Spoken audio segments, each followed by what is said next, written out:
यह कहानी है कविता की, एक ऐसी ही नर्स की जिसने एक लावारिस बेबस मरीज में अपने पिता की छवि देखी और उसकी सेवा में अपना सब कुछ लगा दिया।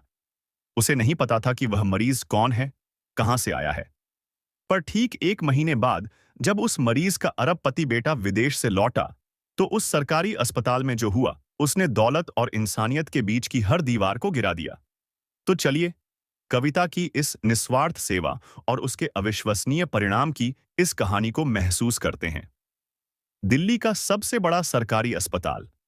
यहाँ की हवा में दवाओं की गंध, मरीजों के कराने की आवाजें और डॉक्टरों और नर्सों की भागदौड़ घुली रहती थी। यह एक ऐसी दुनिया थी जहां हर रोज जिंदगी और मौत के बीच जंग चलती थी। इसी जंग की एक सिपाही थी कविता, 28 साल की कविता, जो पिछले 5 सालों से इस अस्पताल के जनरल वार्ड में नर्स का काम कर रही थी। वह एक छोटे से गांव से आई थी और उसके सपने भी छोटे थे। बस अपने बूढ़े माँ बाप की देखभाल करना और अपने छोटे भाई की पढ़ाई पूरी करवाना। कविता के लिए उसकी ड्यूटी सिर्फ एक नौकरी नहीं, बल्कि एक मिशन थी, जहां दूसरी नर्सें और कर्मचारी काम को बोझ समझकर निपटाते थे। वहीं कविता हर मरीज की तकलीफ को अपना समझकर उसकी सेवा करती थी। उसके स्वभाव की इसी नरमी और दयालुता के कारण मरीज उसे दीदी कहकर पुकारते थे। पर अस्पताल का सिस्टम और कुछ कर्मचारियों का कठोर व्यवहार अक्सर उसके दिल को दुखाता था, खासकर तब जब कोई लावारिस मरीज आता था। एक लावारिस मरीज यानी एक ऐसा इंसान जिसका इस दुनिया में कोई नहीं होता, ना कोई नाम, ना कोई पता, ना कोई रिश्तेदार। ऐसे मरीजों को अक्सर अस्पताल के एक कोने वाले बिस्तर पर डाल दिया जाता था, जहां उनकी कोई खास परवाह नहीं की जाती थी। एक महीने पहले ऐसा ही एक मरीज आया था पुलिस को। वह एक पार्क की बेंच पर बेहोशी की हालत में मिला था। एक बूढ़ा आदमी, कोई 70 साल का। उसके कपड़े तो ठीक ठाक थे, पर उसकी हालत बहुत खराब थी। उसके पास ऐसा कुछ भी नहीं था जिससे उसकी पहचान हो सके। डॉक्टरों ने बताया कि उसे ब्रेन हैमरेज हुआ है और वह गहरे कोमा में है। उसके बचने की उम्मीद ना के बराबर थी। उसे लावारिस मानकर वार्ड के सबसे आखिरी बिस्तर, बेड नंबर 24 पर डाल दिया गया। बाकी सबके लिए वह सिर्फ बेड नंबर 24 था। पर लिए वह एक बेबस लाचार इंसान था। उसे उस बूढ़े आदमी के झुर्रियों भरे चेहरे में अपने गांव में रहते पिता की झलक दिखाई दी। उस दिन से कविता ने उस लावारिस मरीज की जिम्मेदारी खुद उठा ली। उसका नाम किसी को नहीं पता था, तो कविता ने मन ही मन उसे बाबा कहना शुरू कर दिया। वह अपनी ड्यूटी खत्म होने के बाद भी घंटों बाबा के पास बैठी रहती। वह रोज उनके शरीर को स्पंज करती, उनके कपड़े बदलती और समय पर उनकी नली से जाने वाली खुराक का ध्यान रखती। जब दूसरे कर्मचारी कहते, क्यों अपना वक्त बर्बाद कर रही हो, कविता इसका कोई नहीं है, 2-4 दिन का मेहमान है, चला जाएगा, तो कविता मुस्कुराकर कहती, कोई नहीं है, तभी तो हम हैं। नर्स का फर्ज सिर्फ दवा देना नहीं, सेवा करना भी होता है। वह अक्सर बाबा से बातें करती, भले ही वे कोमा में थे। वह उन्हें अपने गांव के किस्से सुनाती, अपनी माँ की बातें बताती और कभी-कभी भगवत गीता के श्लोक भी पढ़कर सुनाती। उसे लगता शायद उसकी आवाज उन तक पहुंच रही हो। वह अपने घर से कभी-कभी सूप बनाकर लाती और डॉक्टर की इजाजत से उन्हें पिलाने की कोशिश करती। उसने अपनी छोटी सी तनख्वाह से पैसे बचाकर बाबा के लिए एक नया कंबल और कुछ साफ कपड़े भी खरीदे थे। पूरा एक महीना गुजर गया। बाबा की हालत में कोई सुधार नहीं था। वह वैसे ही कोमा में थे। सांसें चल रही थीं, पर शरीर बेजान था। अस्पताल के बड़े डॉक्टर अब कहने लगे थे कि अब उम्मीद छोड़ देनी चाहिए, पर कविता ने उम्मीद नहीं छोड़ी थी। वह अब भी रोज उसी लगन से उनकी सेवा करती रही। और फिर एक दिन वह हुआ जो किसी चमत्कार से कम नहीं था। उस दिन सुबह अस्पताल के बाहर एक काले रंग की चमचमाती बेंटले कार आकर रुकी। ऐसी गाड़ी उस सरकारी अस्पताल के परिसर में शायद पहली बार आई थी। गाड़ी से एक नौजवान उतरा, कोई 3032 साल का। उसने एक महंगा इटालियन सूट पहना था और उसकी आंखों में चिंता और घबराहट साफ झलक रही थी। वह था राजीव मेहरा, लंदन का एक बहुत बड़ा बिजनेसमैन।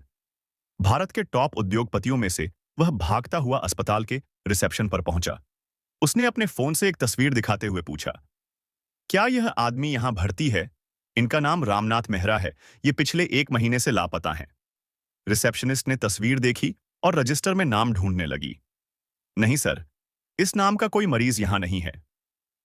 राजीव का दिल बैठ गया। वह पिछले 1 महीने से अपने पिता को पागलों की तरह ढूंढ रहा था। रामनाथ मेहरा, उसके पिता एक स्वाभिमानी इंसान थे। कुछ साल पहले बिजनेस को लेकर बाप बेटे में अनबन हुई थी और राजीव लंदन जाकर बस गया था।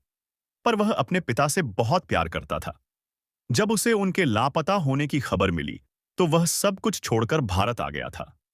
वह निराश होकर लौटने ही वाला था कि तभी एक वार्ड बॉय ने तस्वीर देखकर कहा, अरे साहब, ये चेहरा तो जाना पहचाना लग रहा है। ये तो अपने वार्ड के बेड नंबर 24 वाले लावारिस बाबा हैं। लावारिस। राजीव के कानों में यह शब्द जहर की तरह लगा। मेरे पिता और लावारिस। वह गुस्से और बेचैनी में वार्ड बॉय के पीछे से भागा। जब वह वार्ड के अंदर पहुंचा तो उसने देखा कि आखिरी बिस्तर पर उसके पिता लेटे हुए थे। मशीनों से घिरे हुए उनकी यह हालत देखकर राजीव का कलेजा मुंह को आ गया।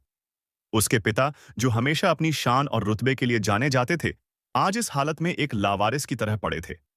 वह गुस्से में डॉक्टरों पर चिल्लाने ही वाला था कि तभी उसकी नजर एक नर्स पर पड़ी, जो बड़े प्यार और अपनेपन से उसके पिता का चेहरा एक गीले कपड़े से पोंछ रही थी। वह उनसे धीरे धीरे बातें भी कर रही थी। बाबा, आज आप बिल्कुल ठीक लग रहे हैं। देखिए, मैंने आपके लिए यह ताजे फूल रखे हैं। जल्दी से आंखें खोल दीजिए। ना, यह कविता थी। वह राजीव के आने से पूरी तरह बेखबर अपने काम में मग्न थी। राजीव कुछ पल चुपचाप खड़ा उसे देखता रहा। उसके दिल का गुस्सा धीरे धीरे पिघलने लगा। तभी वही वार्ड बॉय राजीव के पास आकर धीरे से बोला, साहब, अगर आज आपके पिताजी जिंदा हैं, तो सिर्फ इस कविता दीदी की वजह से। जब सबने उम्मीद छोड़ दी थी, तब भी इन्होंने अकेले एक सगी बेटी की तरह इनकी सेवा की है। इन्होंने ही इन्हें बाबा नाम दिया है। राजीव की आंखें भर आईं।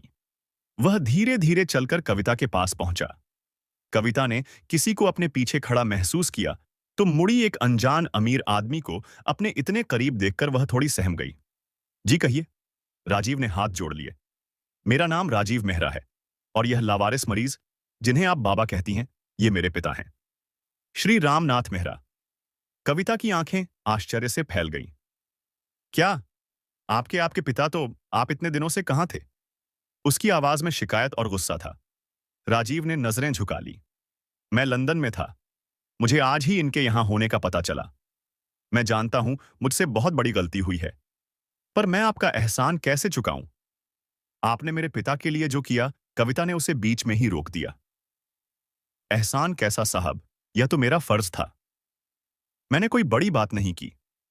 राजीव को लगा जैसे इस साधारण सी नर्स के सामने उसका अरबों का साम्राज्य, उसकी सारी दौलत, सब कुछ बौना पड़ गया हो।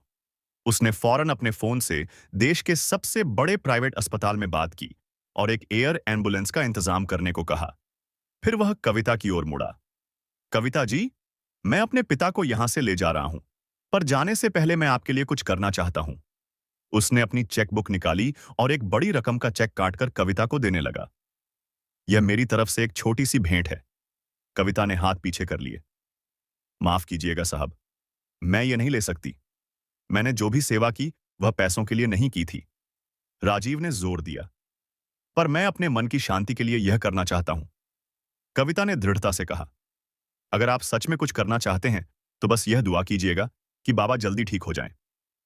मेरे लिए उससे बड़ा कोई इनाम नहीं होगा। पूरा अस्पताल प्रशासन और बाकी का स्टाफ यह नजारा देखकर दंग था। जिस लाश मरीज को वे बोझ समझ रहे थे, वह देश का इतना बड़ा उद्योगपति निकलेगा, किसी ने सोचा नहीं था। और जिस नर्स को वे पागल समझते थे, वह आज उस अरबपति के सामने एक देवी की तरह खड़ी थी। देवी राजीव कविता की इस निस्वार्थता के आगे नतमस्तक हो गया। उसने कुछ सोचा और फिर एक ऐसा फैसला लिया जिसने वहां मौजूद हर इंसान को हैरान कर दिया। उसने अस्पताल के डीन को अपने पास बुलाया। डीन साहब, मैं अपने पिता श्री रामनाथ मेहरा के नाम पर इस शहर में एक सुपर स्पेशलिटी चैरिटेबल अस्पताल बनवाना चाहता हूं, जहां हर गरीब और लावारिस मरीज का मुफ्त में इलाज होगा। और मैं चाहता हूं कि उस अस्पताल की मुख्य ट्रस्टी और हेड एडमिनिस्ट्रेटर कविता जी हो। यह सुनकर कविता के पैरों तले जमीन खिसक गई। मैं साहब, मैं तो एक मामूली नर्स हूं। मुझसे इतनी बड़ी जिम्मेदारी कैसे संभलेगी? राजीव मुस्कुराया। कविता जी, जो इंसान बिना किसी रिश्ते के, बिना किसी उम्मीद के किसी की इतनी सेवा कर सकता है, उससे बड़ी जिम्मेदारी दुनिया में कोई नहीं संभाल सकता। आपकी इंसानियत ही आपकी सबसे बड़ी काबिलियत है। और हाँ, आपकी आगे की पढ़ाई, हॉस्पिटल मैनेजमेंट का कोर्स सब विदेश में होगा। इसका सारा खर्चा मेहरा फाउंडेशन उठाएगा। कविता के पास कहने के लिए शब्द नहीं थे। उसकी आंखों से बस आंसू बह रहे थे। कुछ महीनों बाद रामनाथ मेहरा जी बिल्कुल ठीक हो गए। बाप बेटे के बीच की दूरियां भी मिट गईं। उन्होंने कविता को अपनी बेटी की तरह अपना लिया और कुछ सालों बाद शहर के बीचों बीच एक शानदार रामनाथ मेहरा चैरिटेबल हॉस्पिटल खड़ा था, जिसकी डायरेक्टर थी कविता। वह आज भी उतनी ही नरमी और दयालुता से मरीजों की सेवा करती थी, पर अब उसके पास हजारों बाबा और अम्मा की जिम्मेदारियां थीं।